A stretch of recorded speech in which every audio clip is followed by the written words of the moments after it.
deen is a deen of fitra, deen of nature. Fitrat Allahi allati fatara an-nasa alayha. Talking about the deen of fitra, subhanallah, one great scholar, he was preparing his Jummah lecture. So his young child was disturbing him. So he wanted him to be engaged in something productive. So he thought to himself, whilst I prepare my Jummah lecture, let me engage in something productive. So he found a jigsaw of the world map. He took out all the pieces and he gave it to him and said, look, whilst I'm getting ready for my lecture, you make this jigsaw of the world map.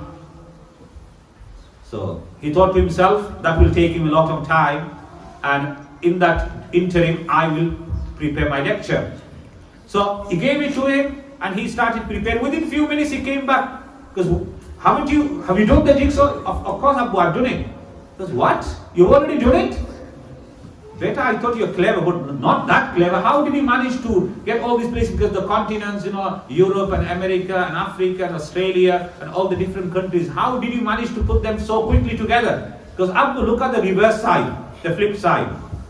So in the flip side, there was a jigsaw of a man. So you put the hands and the feet and the head and the stomach, everything together. When you put the man's image together, then the world map gets together.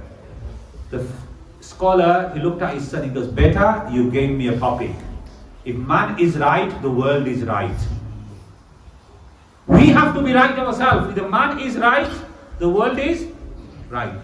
We, like in English they say, there's a big difference between human being and being human. We are human being, we're not being human. We lost all logic.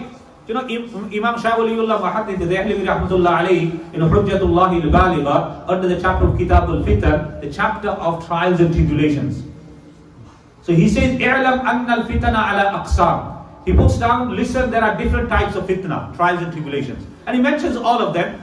Minha fitnatu rajul fi nafsi. One of them he mentions that the fitna within our own selves, bi-ay yaqsuwa qalbuhu, that our hearts have become so hard. فَلَا يَجِدُ لَذَّةَ الطَّاعَةِ وَلَا لَذَّةَ الْمُنَاجَاةِ. So he doesn't have no pleasure, he doesn't get no joy and happiness in reciting the Quran, in performing salah, in coming to gatherings like this. Why? Because the hearts have become so hard. And we are unfortunately the living statistics. How many people would like to come to these places? We don't want to, because our hearts have become so hard. And why? Because subhanallah, like the Prophet ﷺ was asked by a Sahabi that, you gave this lecture, everybody was crying, and I couldn't cry. So why couldn't I cry? So the Prophet ﷺ said these beautiful words, جُمُودُ الْعَيْنِ مِنْ قَسْوَةِ الْقَلْبِ. The lack of tears is because of hard-heartedness. وَقَسْوَةُ الْقَلْبِ مِنْ كَثْرَةِ الذُّنُوبِ. And the hard-heartedness is because of excessive sinning. وَكَثْرَةُ الذُّنُوبِ مِنْ نِسْيَانِ الْمَوْتِ. And why excessive sinning? We have forgotten death. وَنِسْيَانُ الْمَوْتِ مِنْ طُولِ الْأَمَلِ. Why have we forgotten death? Because of high expectation in life. وَطُولُ الْأَمَلِ مِنْ حُبِّ الدُّنْيَا. Why high expectation in life? مِنْ حُبِّ الدُّنْيَا. Because of the love of the world. وَحُبُّ الدُّنْيَا رَأْسُ كُلِّ خَطِيئَةٍ. And the love of the world is the root of all evils. So my brothers, my sisters, my youngsters, what we need to do is, we need to walk the talk. Each and every one of us, whatever we're learning, we need to put that into practice.